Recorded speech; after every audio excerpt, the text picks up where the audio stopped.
Ceci est un livre audio autogénéré par Google. 1. Par où commencer?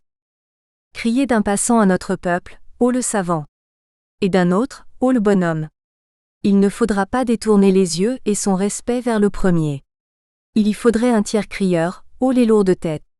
Nous nous enquérons volontiers, sait-il du grec ou du latin? Écrit-il en vers ou prose? Mais s'il est devenu meilleur ou plus avisé, c'était le principal, et c'est ce qui demeure derrière. Il fallait s'enquérir qui est mieux savant, non qui est savant. Montaigne Essai, I24. Pédantisme. Il y a déjà quelque temps que je me suis aperçu que, dès mes premières années, j'avais reçu quantité de fausses opinions pour véritables. Descartes, première méditation. On ne devrait s'étonner que de pouvoir encore s'étonner.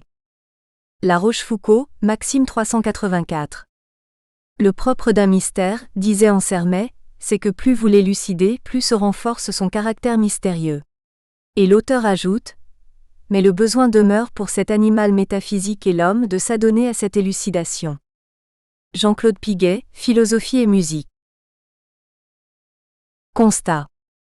Habitants de cette terre, nous participons du monde, qui nous contient et que nous contenons, qui se donne à notre perception, aussi bien externe qu'interne, dans la diversité des formes de son existence organisée et des représentations qu'on s'en fait. Cette composition défie et désarme l'intelligence qui se flatterait de l'expliquer de façon univoque. Ce qui n'empêche pas l'éclosion d'une multitude de productions pétillantes de cette remuante et prétentieuse particulière, poussant comme champignons après la pluie, sans s'aviser que leur pluralité même plaide contre leurs respectives prétentions d'atteindre irréfutablement la vérité. Après des millénaires où notre remarquable spécimen s'est coltiné à un travail d'observation, de découverte, d'expérimentation, de réflexion, de spéculation et finalement d'interprétation concernant son être, son origine, son destin et le théâtre de ses exploits, en utilisant les inépuisables ressources de son esprit imaginatif et inventif que ne rebutait pas la possible intervention d'une transcendance, je ne sais quelle mouche l'a piqué et l'a sommé de mettre fin à cette mythologie animiste, voire cette mystique au profit des apostrophes. Un positivisme, recourant exclusivement à la matérialité et à la rationalité. Or, si un tel retournement de perspective ne pose pas par lui-même de problèmes méthodologiques insolubles, sa radicalité crée néanmoins une béance imprévue dans l'objet même de sa recherche, dès lors clivé en ce qui relève de cette démarche et ce qui n'en relève pas, c'est-à-dire en ce qu'on en saisit et ce qu'on n'en saisit pas avec les instruments dont on s'est doté. Du dualisme. Apparemment d'ordre conceptuel, ce hiatus concerne bel et bien la nature de cet objet, dans la mesure où il permet aux initiateurs de ce revirement de remplacer l'essence de cet inconnu, qu'il s'agissait de découvrir dans sa totalité interne, par les outils que leur nouvelle obédience leur prescrit d'utiliser pour censément parvenir à l'expliquer en totalité externe. Il y a là un saut de la pensée entre deux réalités distinctes, dont on prétend gommer ainsi la disparate en tapinois. Reste qu'en mordant à ces formulations, on peut tenir pour acquises les promesses de renouveau dont elles abondent, autant qu'en découvrir le côté plus insistant que probant. Au fond, que sait-on et que ne sait-on pas? Doté de conscience réflexive, je sais que j'existe ici et maintenant, riche d'un passé dont je me souviens plus ou moins consciemment et gros d'un avenir inconnu vers la réalisation duquel, plein d'espoir, je tends inexorablement le temps de ma vie. Sachant plus clairement où j'aspire à aller, que d'où je viens vraiment. De la sorte, je suis engagé dans l'immuabilité d'un mouvement qui se renouvelle au fil des jours, constant dans ma forme sensible autant qu'imprévu dans mes actualisations successives, au demeurant nanti d'une singulière et inviolable identité au même titre que mes semblables. C'est peu et c'est beaucoup. Peu au regard de l'immensité de l'univers qui m'entoure en me constituant, beaucoup puisque je sais que je le sais et que je peux y réfléchir. Cette opération singulière, dont je puis partager le produit avec autrui, non sans aléas, implique une combinaison de facteurs matériels, étendus et mesurables et de facteurs immatériels, inétendus et incommensurables. L'aria, c'est qu'elle fonde un dualisme, que certains acceptent comme de substance et d'autres seulement comme de propriété ou encore d'attribut, ouvrant sur d'interminables controverses et disputes doctrinales entre les tenants de ces convictions plurielles, que chacun d'entre eux essaie à sa façon et en vain de justifier logiquement par la théorie qu'il élabore, au détriment de celle de ses vis-à-vis. Devant cette effloraison de paradigmes contraires, voire contradictoires, on peut remarquer que si le dualisme substantiel procède ouvertement du bon sens, sans s'y limiter, les deux autres credos se réclament non moins ostensiblement de leur utilisation délibérée d'épistémés d'origine scientifique, dont ils estiment que la rationalité leur permet de transcender la conception holistique du premier qui n'en a mis et de l'éliminer en conséquence. Fondés de la sorte sur des croyances opposées, l'antagonisme des méthodes auxquelles ils recourent et des développements qui en découlent empêche ces acteurs de se rapprocher et d'instaurer un dialogue ouvrant sur l'examen des conditions d'un dépassement possible de leur position adverse qui reste ainsi figée. Les nombreux essais faits dans ce sens se sont heurtés à l'incompatibilité constitutive des diverses représentations des choses auxquelles on aboutissait de part et d'autre, insurmontables sans qu'on remette en cause fondamentalement ces mouvements eux-mêmes et leurs postulats. Cette problématique est ainsi d'ordre doxique et épistémique sur un fond naturel. Corps et psyché sont des notions par lesquelles on désigne des composants de l'être. Les idées qu'on peut développer à ce sujet, et on ne s'en fait pas faute, participent du monde tel qu'il est et du monde tel qu'on se le représente, tout à la fois concret et abstrait, présent et perceptible à nos sens, absent et évocable à notre esprit. J'ai apparié le corps à la psyché, terme choisi en raison de son indétermination, en me rappelant que c'est d'abord une princesse de la mythologie, personne au destin singulier, puis un objet d'ameublement où l'on peut se voir en pied et s'identifier grâce à son moi constitué, enfin une entité dont chacun a conscience qu'elle l'habite et le signifie au su de l'autre, et qui par exemple nous permet ce vivant échange. A contrario, je me suis demandé également, et pour autant qu'on réussisse une telle opération, si un ensemble de neurones, voire le cerveau, mis en face d'un miroir s'y reconnaîtrait également et dicterait à son savant propriétaire la théorie que celui-ci développe à son propos. Et de CE qui s'ensuit. La dualité de cette entité propose une énigme, peut-être même l'énigme. D'où venons-nous, que sommes-nous, où allons-nous ?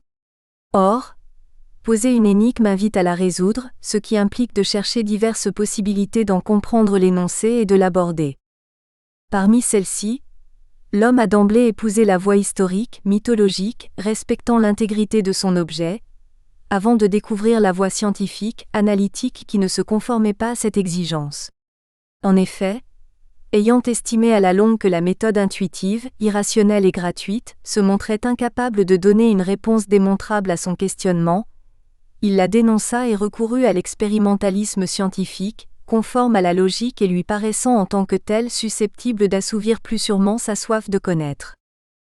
Compte tenu de leurs présupposés, de leurs procédures et de leurs buts dissemblables, ces deux approches se sont déployées de façon divergente et ont proposé des visions du monde qui se sont avérées inconciliables, parce qu'elles ne se croisaient ni ne cheminaient parallèlement, se situant dans des plans différents.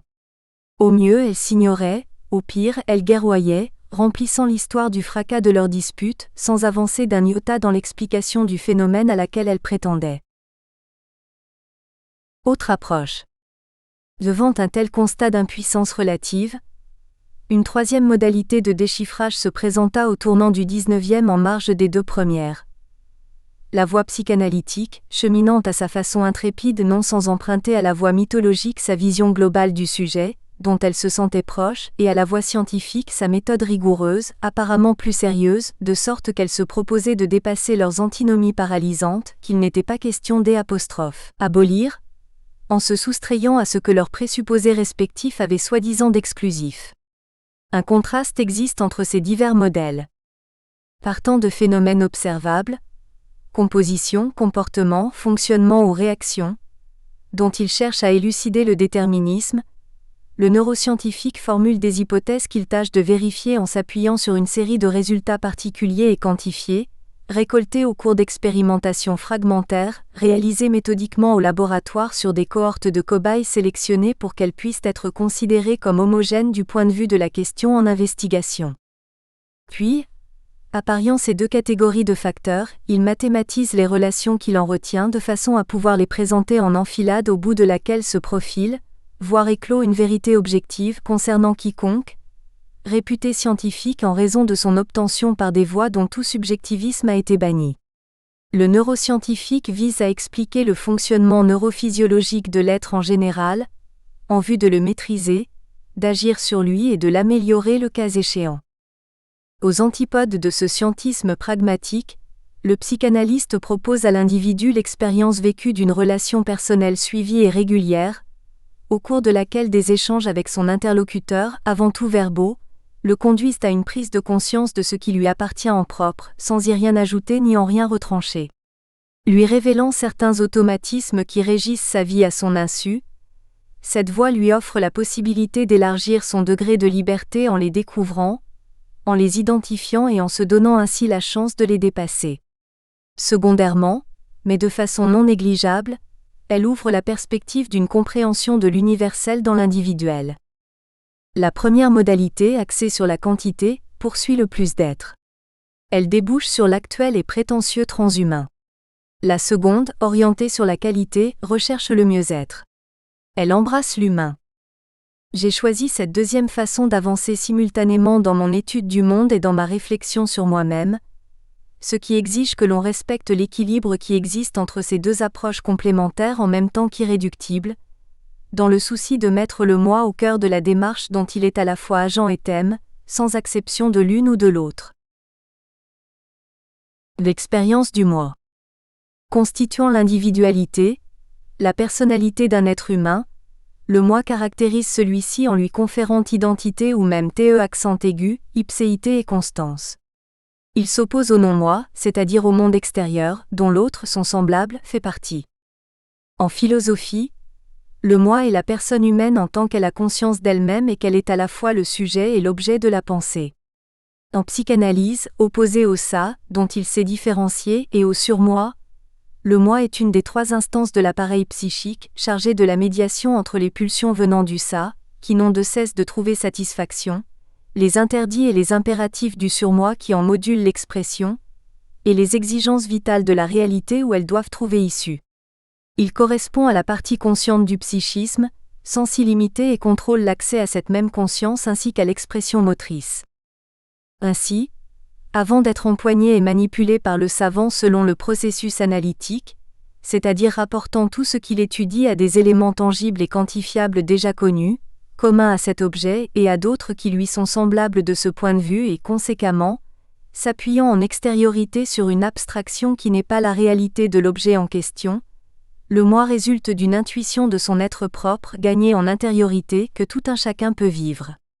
On en rend imparfaitement compte par l'étude, qui décortique et morcelle impitoyablement son objet et donc le détruit, pour en connaître les constituants en les isolant et en les nommant, et beaucoup mieux par l'expérience vécue qui le saisit d'un seul mouvement respectueux et le pénètre, sans prétendre l'expliquer, ce qui ne veut pas dire sans l'entendre.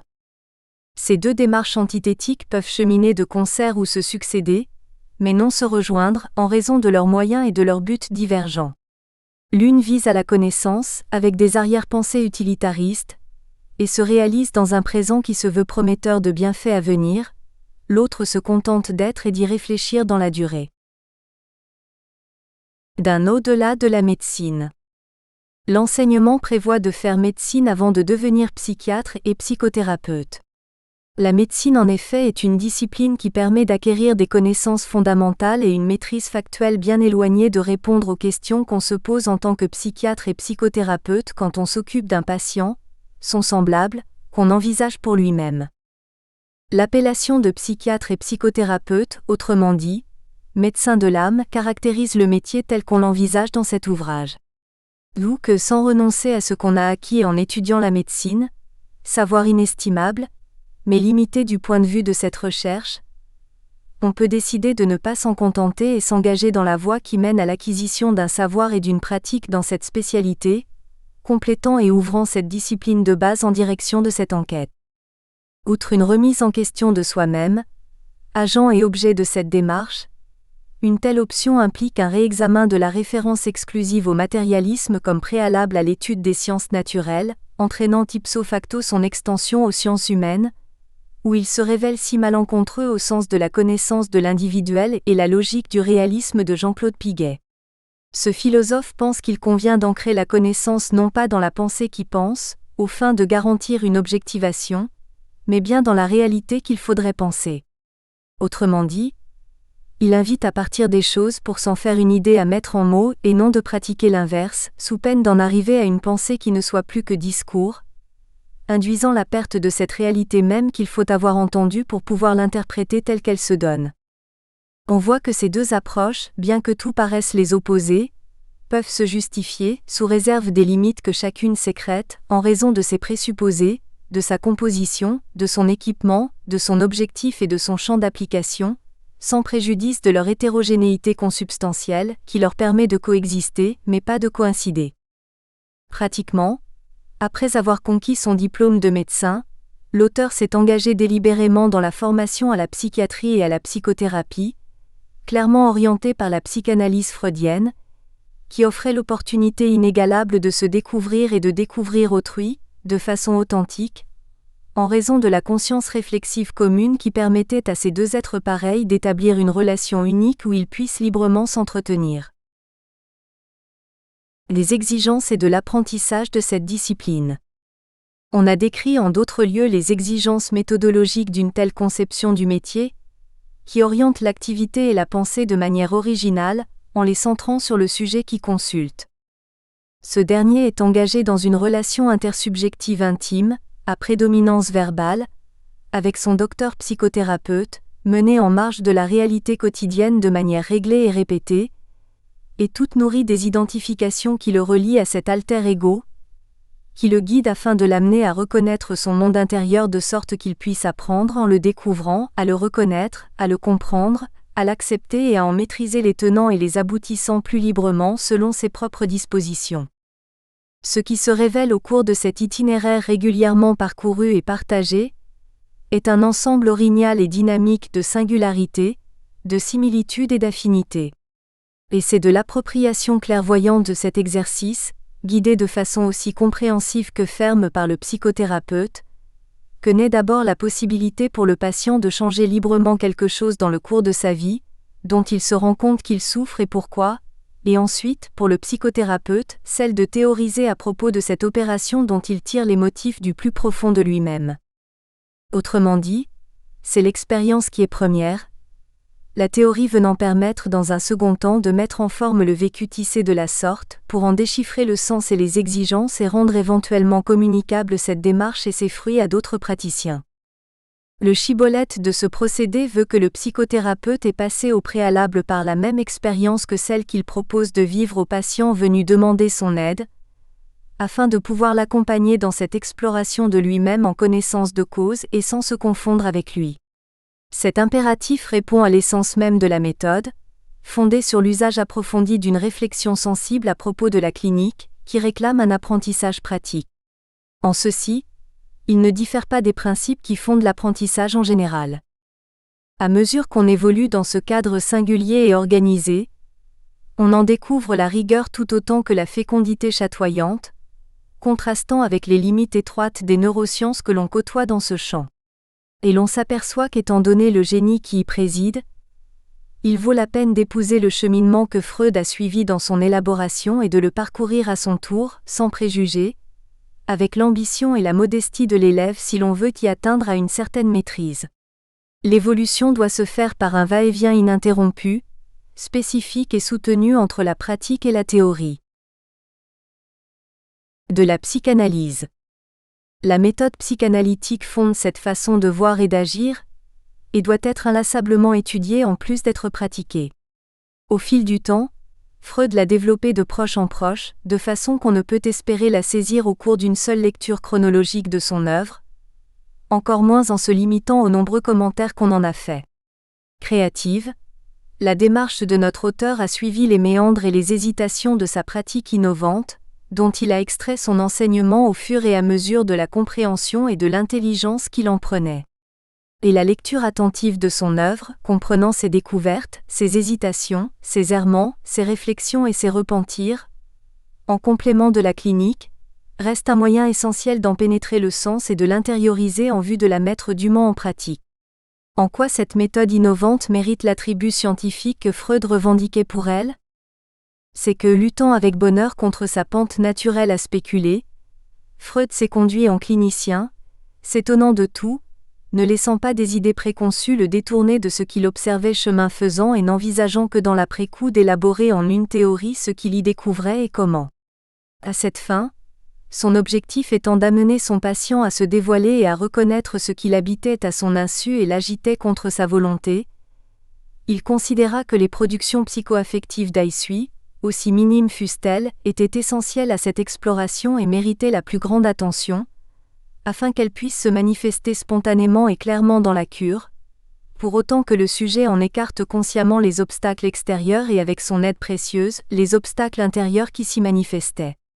Ce n'est qu'après avoir satisfait ce préalable qu'il se sentait en mesure d'en penser et d'en dire quelque chose de substantiel que son patient puisse entendre.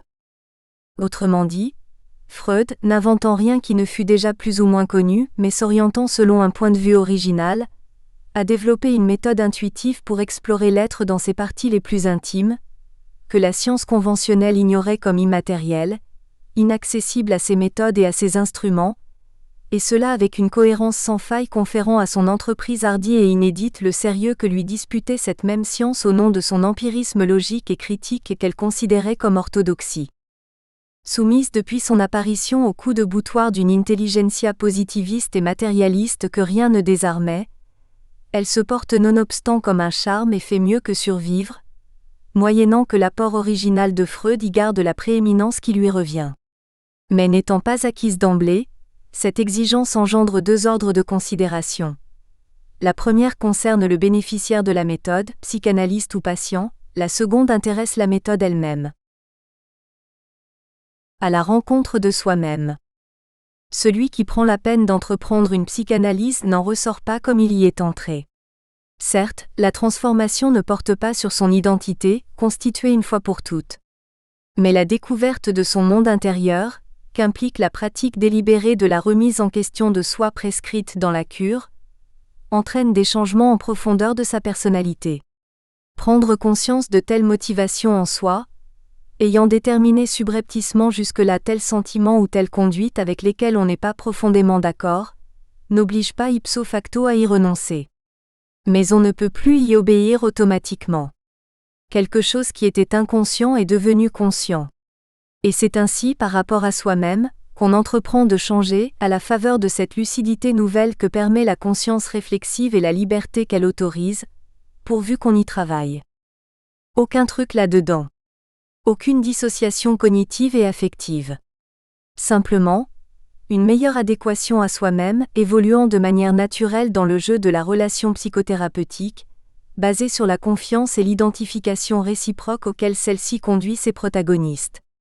Une telle métamorphose, évidente pour l'intéressé et pour son psychothérapeute qui ont tous deux vécu son développement parfois laborieux et douloureux, est souvent également reconnue par tel ou tel membre de l'entourage, plus ou moins proche. Mais étant immatérielle, elle n'est ni quantifiable ni mesurable de sorte qu'elle échappe à la science, qui en déduit logiquement qu'elle n'est qu'une illusion, voire une tromperie. Faute d'instruments permettant d'en apprécier la qualité et sous peine de se déjuger, on la condamne. De l'or, du cuivre et de leur alliage.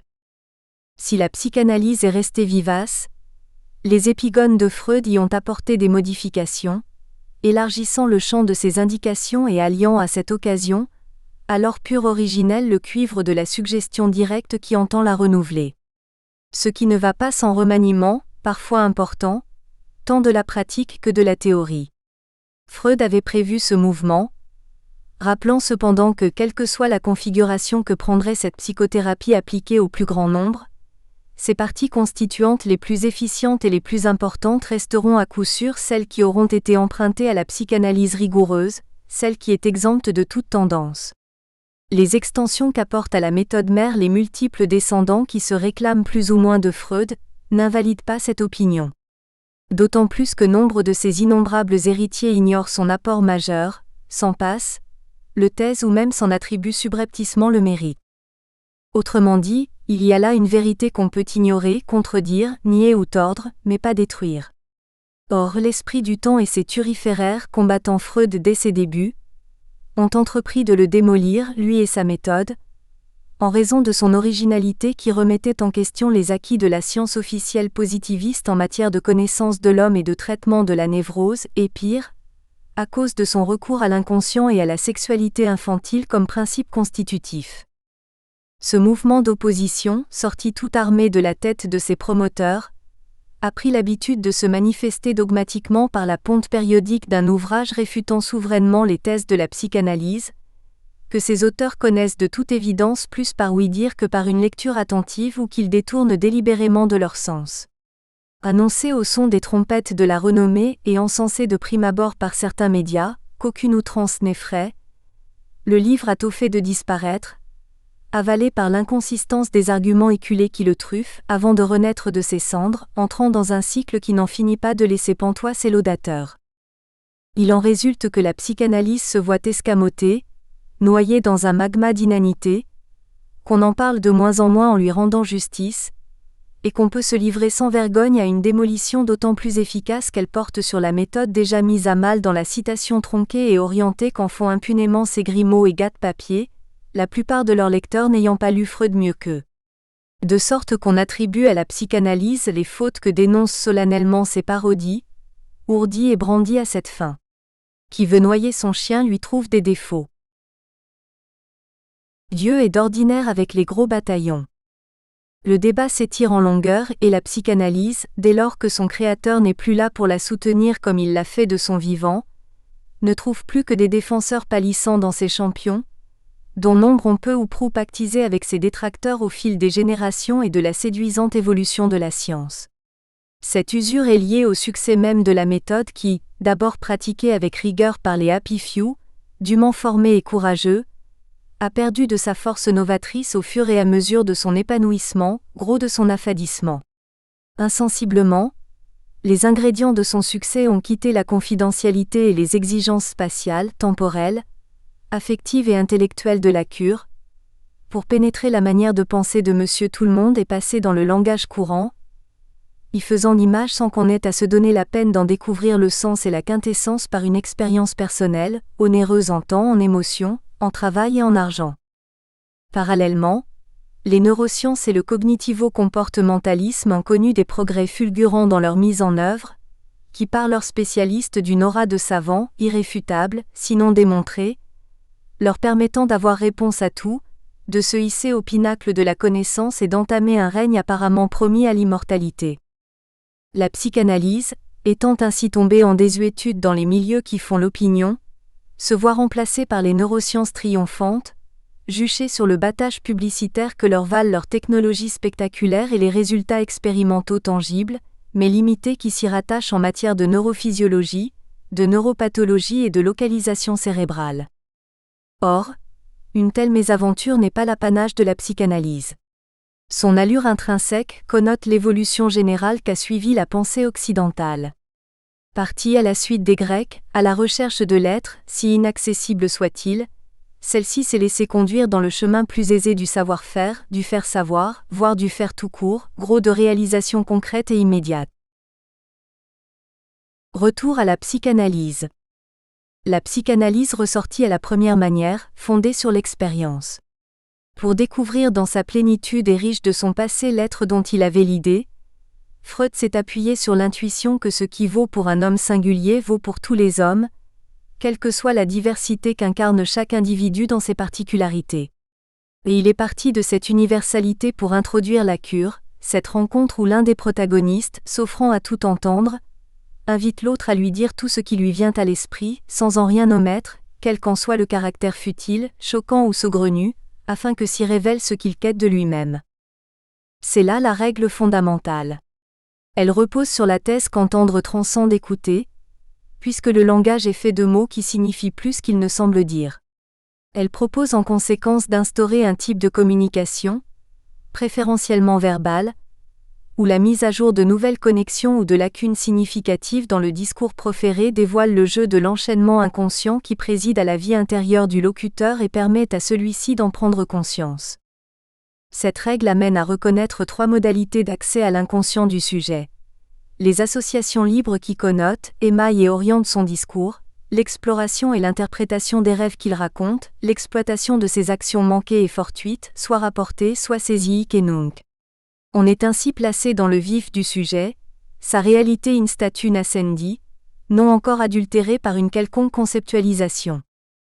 La psychanalyse s'oppose ainsi tant à la démarche scientifique suivie par les neurosciences et le cognitivo-comportementalisme, que leur postulat positiviste contraint à s'appuyer sur des faits établis de façon expérimentale au laboratoire, mais aussi souvent liés à une psychopathologie déficitaire, qu'aux théories qui découlent du traitement mathématique et logique des résultats quantifiés ainsi obtenus, marqués au coin de leur aptitude à prévoir les phénomènes, voire à les prédire.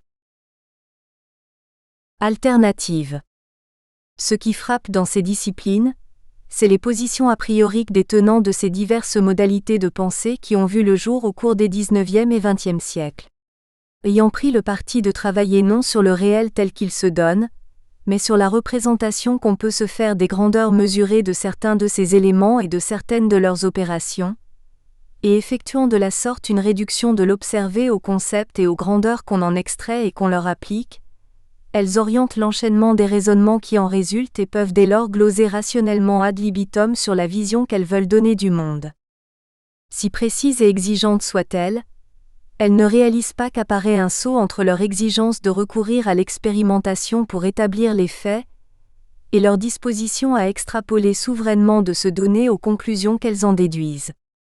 Force est de constater que le déroulement de la vie dans le temps, dont elle épouse l'irréversibilité jusqu'à la mort, constitue à la fois une de nos rares certitudes et une des bornes de notre savoir. Mais pas de notre ambition ni de nos prétentions. En foi de quoi, et dans le dessein de venir à bout de cette limite humiliante, on a scruté tant et plus le vivant et ses composantes, dont on estime avoir percé une part de la réalité. On est effectivement devenu capable de modifier plusieurs des processus qui l'animent, en agissant physiquement ou biochimiquement sur certains de leurs facteurs. D'aussi favorables auspices sont venus gaver l'espoir ancestral que l'on a de maîtriser l'inexorabilité du cours de la vie. Tout en se gardant bien de reconnaître qu'on ne sait toujours pas d'où celle-ci vient, et pourquoi. C'est que le déterminisme prévalant dans le monde scientifique qui s'occupe de ces choses n'est rigoureux que dans le train de pensée qui le soutient et dont il est le maître, mais qu'il se heurte à la chétivité de son concepteur lancé tel qu'il est dans le vaste monde. Certes, on a constaté de longue date qu'un précédent annonce souvent un subséquent, et l'on a recherché en toutes circonstances à retrouver une telle succession qui satisfait la logique et qui s'avère des plus utiles dans la vie pratique. Ayant accompagné l'homme depuis qu'il pense, ce causalisme a passé par tous les états jusqu'à devenir le déterminisme actuel. De fait, il implique un socle selon lequel la nature constituerait un système en soi, absolu, achevé et réel. Il ne serait plus dès lors que de le connaître de fond en comble, ainsi que Laplace l'a écrit dans son essai philosophique sur les probabilités, pour pouvoir prévoir tout ce qui doit arriver. 2. Si. Des limites de la causalité. Mais les choses ne sont pas aussi simples, et des variantes de ce lien de cause à effet ont tôt fait leur apparition chez les philosophes. Au point d'émailler l'histoire de la philosophie, voire d'en infléchir le cours. C'est ainsi que le déterminisme d'Aristote, qui liait la connaissance scientifique à la recherche des causes, ce qui excluait la liberté humaine, est retouché par Épicure qui introduit l'idée que les atomes ont la capacité de dévier spontanément et fortuitement de leur ligne de chute, occasionnant l'apparition du monde, variante que Lucrèce baptise Clinam. Nous espérons que vous avez apprécié cet aperçu. Pour continuer à écouter ce livre audio sur Google Play Livres, utilisez le lien dans la description de la vidéo.